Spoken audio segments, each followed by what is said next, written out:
Good evening, everybody, and welcome back to Penn State Sports Night. I'm Lexy Leidlein alongside Andrew Destin and Zach Gershman, and we'll be talking Big Ten men's hoops. The Big Ten has 5 teams ranked in the top 25, the second most of any conference in the country behind the Big 12's 6. Of the top 5 teams in the nation, 3 schools hail from the Big Ten. Zach, between the Big Ten and the Big 12, which has been better this year, with the conference tournament set to begin in just a few weeks? I'm going to have to say the Big 12 is the better conference. I know that the Big 10 has depth. I know that they have Michigan ranked. I know they have Illinois ranked. I know they have Ohio State ranked. But Baylor's the number 1 seed, and on top of that, Lexy said in the intro right there, the Big 12 has 6 ranked teams. Baylor is the number 1 seed, although Gonzaga is ranked by AP Top 25 as number 1. Who have they played? They haven't played a ranked team since December 26, 2020. The world was so different back then in 2020. We're in 2021 right now, and there's a reason why Baylor's ranked number 2. They should be ranked number 1. They've played ranked teams, 6 in the Big 12, so they've played 5 of their other ranked teams. They should be number 1, and because of that, the Big 12 is a better conference. I don't know if I'll listen to you about that Gonzaga slander. I mean, the WCC, that's a good conference. You got USF, UOP, St. Mary's. That's some strict competition right there. But Big Ten, that's the better conference. You got so much more depth. The top 5 teams in that conference, all in the top 25. 3 of the best 5 teams in the country. We're talking Illinois, Ohio State, as well as Michigan. Those are 3, 4, 5, those teams right there. So we're talking about the top heaviness, as well as you might have 9 teams make the NCAA tournament. Got some bubble contenders like the likes of Minnesota and Rutgers. So I think in terms of depth, Big Ten has it, but they also have the star power at the top. And please cool it on the Gonzaga. That's the number 1 team in the country. Listen, I will say this. They do play Pepperdine, and Pepperdine might win in terms of gorgeous campuses, but they're not going to win in terms of basketball here. We have to also mention for the Big 12, Oklahoma State is starting to get votes. They're not ranked yet, but they're starting to get votes. That'll make it 7. You talk about 9 teams possibly making the tournament. How about 7 teams being ranked in the top 25? Big 12 better than Big 10. Number 3, Michigan currently sits atop the Big Ten standings at 9-1, but due to an athletics department-wide pause a few weeks ago, the Wolverines have a number of conference games to make up. With only a few weeks remaining in the regular season, Michigan will have to endure a tough stretch of games against the likes of Ohio State, Michigan State, Illinois before it closes out its regular season. Andrew, do you expect Michigan to cling onto its first place standing?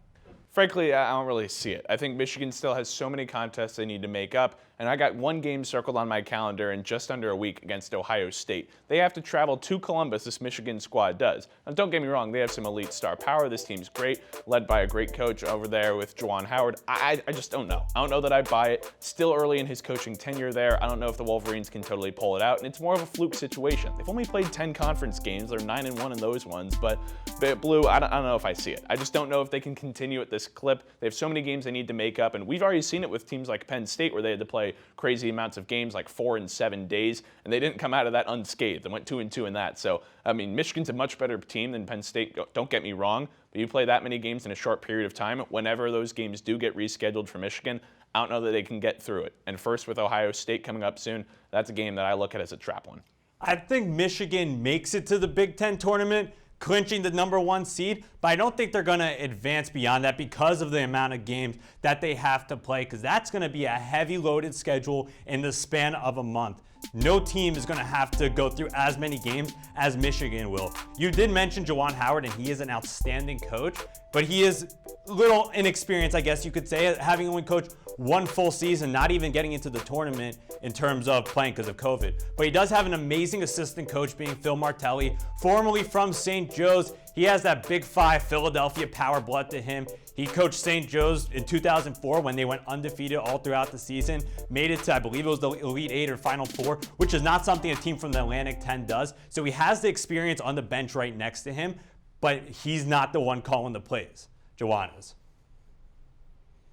Further down the Big Ten standings sits Penn State, which is currently 12th in the conference and only ahead of Northwestern and Nebraska.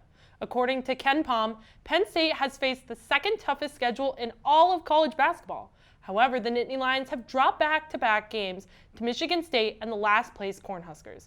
With a 7-10 record, Zach, do the blue and white still have a shot to make the NCAA tournament? Not a shot at all. I hear Lexy almost laughing at that, and that's just because of the reality of it. They have no chance at all, just like Mr. Vince McMahon walking down the ring with his entrance playing, where it says you have no shot. That's Penn State right there in the tournament. They don't have a shot. You're going to have to play Ohio State. They're going to have to go to Iowa, which is not an easy place to play, especially when you're playing against Shrek Luka Garza. Penn State's not going to advance. They're not going to make it to the tournament. If the NIT is even happening, which is still up in the air with COVID and everything like that, maybe they make it. But their chance for making the tournament was so last year. It's not happening now, and it won't happen for at least another 2 years because their recruiting class is zero.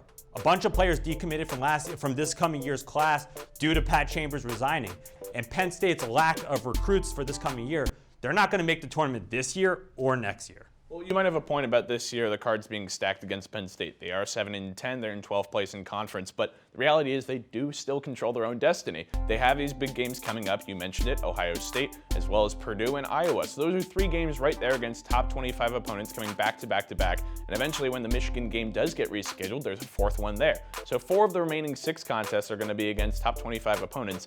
Penn State, if they can somehow get through these 6 games, maybe to 13-10, maybe 12-11. I know I'm speaking hypothetically here. Very hypothetically. It's not likely, but the reality is there's still a chance. That's what's so crazy about this season is that Penn State, yes, they've struggled mightily at times in conference play, namely yesterday on Sunday against Nebraska, losing a heartbreaker to the Cornhuskers, them getting their first conference win of the season.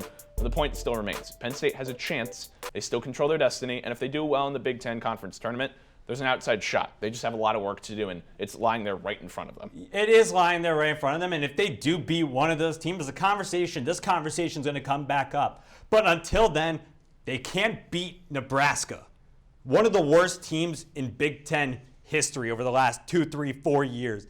They're not a good squad, and they couldn't even beat them. They did have the comeback, but the fact that they got down that far and they had to fight back kind of says it all right there. They started off the season losing to Seton Hall within the first month of the season, blowing a game, and throughout the season, these easy, winnable games that would have put them in the tournament, that would have made this conversation more likely and less laughable. That's not happening.